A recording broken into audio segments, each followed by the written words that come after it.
Bonjour à tout le monde. Voilà, je continue la petite vidéo. Je m'exerce en même temps. Donc, ce que je voulais vous parler là, ce soir, c'est un petit peu l'objectif de cette vidéo. Je vous avais parlé lors d'un post sur Facebook de ce que j'aimerais bien mettre en place, c'est-à-dire que vous ayez des questions et que si je peux y répondre, soit parce que j'ai vécu des expériences qui m'ont donné la compréhension, soit tout simplement parce que je reçois la réponse à l'instant où vous posez la question et grâce à vous, je continue l'enseignement. Pour la petite précision, pour ceux qui ne me connaissent pas, c'est-à-dire qu'en fait, j'ai pas de support la plupart du temps, c'est direct, c'est pas plus mal. Donc, ce chemin que j'ai fait, que j'ai appelé le chemin de la lumière, il a évolué petit à petit, et je m'étais rendu compte que peu de gens posaient des questions. Malheureusement, je m'en posais pas du tout. Seulement, ça fait au moins bien 4-5 ans, peut-être un peu moins même, que je trouve une jeune génération qui pose des questions très pertinentes, qui ont une curiosité, c'est super, il faut toujours avoir la curiosité pour essayer de comprendre. Convient quand même de chercher un peu les réponses en soi avant de se faire porter par les réponses des autres. Des réponses, vous en avez de partout. Donc, vous avez des livres, des ateliers, des conférences, des pléthores de possibilités, ce qui est très très bien, puisque quand j'ai démarré il y a si longtemps, il n'y avait rien. Voilà, il n'y avait pas grand-chose, ou du moins dans mon espace, il n'y avait pas grand-chose. Donc, cette jeunesse, cette nouvelle génération de jeunes dans le chemin de l'éveil est très intéressante parce qu'ils ont moins de formatage de ce qui a été imprimé dans notre conscient, inconscient, surtout pour ma génération et même celles qui ont suivi après. Faut aussi que vous soyez très reconnaissants, les jeunes, vos parents, qui eux, eh bien, tout simplement, ont déblayé le chemin devant vous, puisque la génération de vos parents, souvent, ont travaillé dans le bien-être, mais aussi dans le développement personnel, ont expérimenté beaucoup de choses qui ont changé un petit peu leurs états de conscience et vous ont aidé à grandir avec des concepts différents, des croyances différentes. D'autant plus que votre jeunesse vous a permis de tout balayer, alors que nous, on n'osait pas, mais on n'avait pas le droit. Voilà, donc le but de cette démarche de me mettre à Facebook d'abord, puis maintenant sur YouTube, eh bien, répond à cette observation que il y a beaucoup d'appelés, peu d'élus. Il y a beaucoup de questions avec 10 millions de réponses. Il faut qu'elle résonne en soi. Quelle que soit la réponse, elle est passée par le filtre de celui qui vous la donne. Le mien aussi. Et par rapport à mes propres compréhensions. Donc, si cela résonne en vous, si ça fait Eureka, c'est que c'est la réponse qui vous convient. Parce que ça dépend du plan d'évolution de celui qui vous donne la réponse et du plan d'évolution de celui qui pose la question. Ça me paraît très logique, ça m'a toujours paru très logique, et c'est pour ça que toute ma vie, j'ai refusé d'avaler la soupe qu'on me servait sans que je la sente me nourrir, symboliquement. Hein. Bien, alors, cette petite chaîne que je mets en place aujourd'hui, c'est justement pour favoriser cette possibilité de poser des questions et qu'ensuite je puisse vous donner les réponses. Je le répète, soit j'ai vécu des expériences qui m'ont amené une compréhension, soit je reçois la réponse immédiatement et je la découvre avec vous et c'est merveilleux, échange et partage, eh bien nous évoluons. Il me semble aujourd'hui je ne sais pas si vous avez compris, il me semble aujourd'hui important de vous parler d'un ressenti. C'est un ressenti dont j'ai abordé déjà ce sujet il y a plusieurs années, je pense, ça avait commencé. C'est-à-dire, c'était un ressenti sur une notion de l'énergie des groupes. C'est-à-dire que lors d'un salon, les personnes qui sont venues visiter le salon, toujours au salon bien-être, développement personnel, eh bien, franchement, je les sentais alourdis, vraiment, vraiment, vraiment très lourds, et en même temps, tirés vers le haut. J'avais l'impression, vous savez, comme l'inspecteur Langette, un petit peu, même pire, parce que tomber en bas et tirer en haut. Je me suis dit, mais c'est quoi ça? La forme, c'est-à-dire la forme humaine, énergétique, je parle pas là, hein, je parle énergétique. Eh bien, comment peut-elle ne pas s'épuiser à vivre constamment cela? Donc j'avais déjà, je ne me rappelle plus, mais à l'époque déjà interpellé à ce ressenti qui me perturbait sur la notion de collectif. Donc on avait un tout petit peu travaillé ça, il me semble, à l'époque. Aujourd'hui, je voudrais vous en parler parce que ce sentiment, il est à nouveau là, mais un petit peu différent. C'est-à-dire qu'en fait, il y a, au lieu que ça soit étiré comme ça, j'ai l'impression qu'il y a une densité. C'est comme si la masse du bas, qui était très plombée, est encore plus plombée, étirée toujours un petit peu vers le haut, enfin, pas plus, je dirais, ou guère plus. Par contre, la densité, un petit peu dans le sens horizontal, c'est comme si, eh bien, presque comme une image de ballon. Et je me suis posé la question, mais c'est quoi ce ressenti énergétique dans lequel l'espace, je le trouve alourdi et dans une densité d'élargissement, on pourrait dire. Eh bien, à nouveau, ce ressenti d'épuisement, encore plus. Alors, franchement, pour la plupart des personnes, oui, lambda, on va dire, hein, c'est pas péjoratif, hein, des personnes, je sens qu'ils subissent la même chose ou quelque part ils essaient d'éviter. Par contre, ceux qui sont déjà dans l'éveil, eh bien, je trouve que ça les épuise terriblement, ça les perturbe profondément, et la masse égrégorique, c'est-à-dire ce qui compose un petit peu la totalité, on va dire ça comme ça, énergétique de l'ensemble, autant du lambda que de ceux qui ont déjà commencé le chemin de l'éveil, ceux qui ont déjà changé d'état de conscience, eh bien, se retrouvent fatigués, épuisés et perturbés.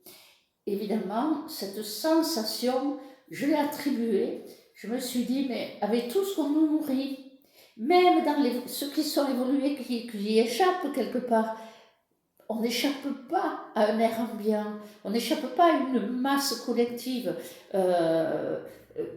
on subit quand même. Donc, il faudrait peut-être, pour tous ceux qui subissent cette sensation d'épuisement, de lutte incessante, de toujours revenir à cette démoralisation, malgré qu'ils avancent, malgré... Ça fait yo-yo, quoi. On l'a déjà vécu, hein. Mais là, je trouve que c'est un peu plus intense. Alors je me dis peut-être ça vient de, justement de ce qu'on subit, même si on ne veut pas, de la démoralisation globale. Ah, c'est pas grave.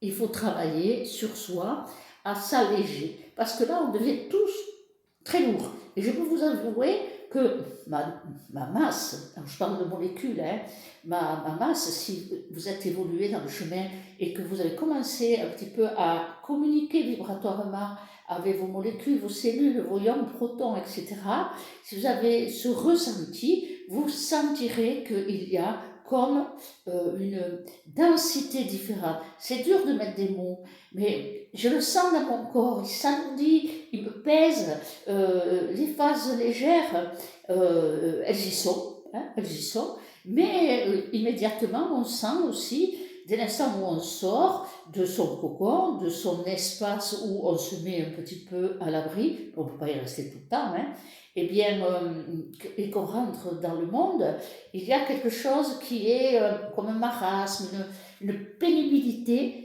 elle n'est pas morale. Il faudrait que vous compreniez que le côté moral, il est une conséquence. D'abord, elle est cellulaire. On en parlera dans un autre poste. J'ai pris quelques notes pour ne pas oublier. On parlera dans un autre poste justement de cette perturbation dans la loi de la transformation. Pour le moment, on fait simple. Simplement, je vous interpelle. Allez respirer, hein, parce que nos cellules là, on ne peut plus. Allez respirer. Les choses que vous faites, je sais que vous faites plein de choses. Mais d'un autre côté, si vous en faites trop, ça fatigue aussi. Alors, on est trop fatigué par le haut, on est trop fatigué par le bas. La loi d'équilibre, elle est un petit peu fractionnée. C'est épuisant. C'est épuisant. Alors, essayez de vous interroger d'abord. Qu'est-ce qui vous rend le plus respirant en vous? Voilà. Cherchez pas mille choses, mille techniques. Vous avez essayé, tout est bien. Et là, rien n'est bien, vraiment. Donc, essayez de ressentir qu'est-ce qui fait respirer vos cellules. Et ça nous oblige, là, à ce passage un peu difficile, moi je trouve, hein, ça nous oblige peut-être à apprendre à vibrer plus, parce que c'est ça qui ne va pas, hein, en fait, on en parlera, mais c'est ça. Essayez d'apprendre qu'est-ce qui vous emporte dans la vibration, qu'est-ce qui vous emporte, voilà. Parce que les notions, par exemple, vous voyez le tableau derrière, les notions des mondes, tiens, je vais essayer de vous le faire voir en entier, voilà. La notion des mondes, eh bien, nous avons des conceptions un peu étroites. La notion des mondes, nous avons 1000 mondes dans notre corps physique, physiologique, moléculaire, enfin tous les mots qu'on peut mettre, tous les aspects qui composent la forme, eh bien, respire mal. Respire mal. Alors, oui, bien sûr, on l'attribue, pour le moment, on l'attribue à un petit peu la soupe qu'on mange. Je l'attribuerai aussi dans d'autres plans, mais bon, c'est pas le sujet, c'est très complexe en plus. Donc, commençons très simplement en bas avec notre corps. Et est-ce le mental qui emporte le corps? Est-ce le corps qui emporte le mental? La confusion est totale. Dans un prochain, quand on pourra, je vous montrerai un petit peu ceux qui nous ont déjà rencontrés là-haut, bonjour le doux, eh bien, ils ont appris un petit peu à faire ce petit schéma d'un rapporteur avec des plans, des espaces, on le refera. Mais pour le moment, essayez de chercher en vous qu'est-ce qui vous fait respirer. Quel est quelque chose de simple, hein? Cherchez pas compliqué, vous pouvez faire des méditations, plein de choses, et tout simplement, à un moment donné, vous allez retomber dans cette espèce d'attraction, de densité, de poids. Oui, ceux qui sont venus, les Toulousains, vous vous rappelez, quand nous sommes allés à Toulon, Warama, cette dimension extraordinaire qui a été une perception, eh bien, ce que je vous expliquais, la densité a augmenté. Hein, vous vous rappelez? Voilà, vous vous rappelez. Eh bien, cette dimension a Et ce qui, je trouve, a augmenté, mais pas augmenté en masse, parce que là déjà, il y en a pas mal, hein, il y en a encore plus, mais c'est pas ça, a augmenté de taux de densité vibratoire. Et ça alourdit tous nos systèmes, tous nos mondes intérieurs, et plus encore. Alors, c'est un passage difficile, mais je me souviens d'un texte, j'essaierai de le retrouver, reçu en écriture automatique, qui disait, c'est un passage. Je pense que nous sommes à un passage. Alors, quand je m'étais interrogée, par rapport à la première fois où j'ai ressenti dans ce salon, j'avais eu une phrase qui était venue, qui parlait, il faut que je la retrouve, qui parlait de justement la forme dans les premiers temps de la matrice. Donc, et des nœuds temporels. Donc je me dis, on revient à un nœud très important, très complexe à comprendre, parce que, bon, vous le savez, ceux qui me connaissent, c'est que je reçois les textes et je les comprends parfois des années après. Bon, c'est comme ça, mais c'est très enrichissant. D'ailleurs, avant de clôturer, parce que ça demande beaucoup de développement, et simplement je voulais vous dire que si vous avez des questions, justement parce que vous avez ce ressenti pesant, épuisant, c'est ça le problème, et qui induit des démoralisations, etc., etc. Eh bien, vous m'envoyez vos questions. Alors, ne me faites pas des questions, mon avenir, non, c'est pas le sujet. Et puis, il y a de quoi dire là-dessus, parce que nous sommes rentrés dans quand même la responsabilisation. Hein. Nous vibrons comme nous pensons. Hein, on va dire ça comme ça. Donc, nous avons des parts de responsabilité. Donc, des questions justement, d'abord sur cet état dont je vous parle, et à quel point il vous amène des perturbations dans le quotidien de votre vie, bien sûr, et si vous avez déjà exploré ces interrogations, de partager, et si vous avez des questions, vous n'hésitez pas, vous les déposerez pas forcément dans les commentaires, hein, j'ai encore oublié de dire, un petit clic sur le pouce, des commentaires, et quoi d'autre qu'il faut que je me rappelle? Ah oui, abonnez-vous, voilà. Bon, une fois passé cette petite obligation, écrivez-les et je les réceptionnerai sur le mail. Donc, c'est création Nelly, tout attaché en minuscule, 64, création Nelly, tout attaché 64, @gmail.com. Le but, c'est que nous partagions et que nous grandissions ensemble. Grandir tout seul, je l'ai vécu. Je ne peux pas dire, je ne me plains pas, hein, parce que c'était dur, mais ma foi, c'était comme ça que c'était permis. Je vous expliquerai un jour pourquoi. J'ai pas eu le choix. Et puis de toute manière, il n'y avait pas les outils d'aujourd'hui. Alors, utilisez les outils, mais cherchez toujours, est-ce que ça vous amène de l'oxygène intérieur, de la joie et du dynamisme? C'est comme ça, il faut qu'on passe cette étape. Donc, vous gênez pas. Il y a plein de petites choses comme ça. Ça me permettra de vous donner, si j'ai les réponses, de vous écouter et de découvrir les questions qui vont m'amener des réponses que je ne connais pas. Donc, on va échanger, c'est merveilleux. Vous avez vos propres capacités d'éveil. Si vous avez reçu des messages, des compréhensions, n'hésitez pas, mettez-les, commentez-les, là, parce que tout le monde peut en profiter. Il ne faut pas être égoïste. Hein.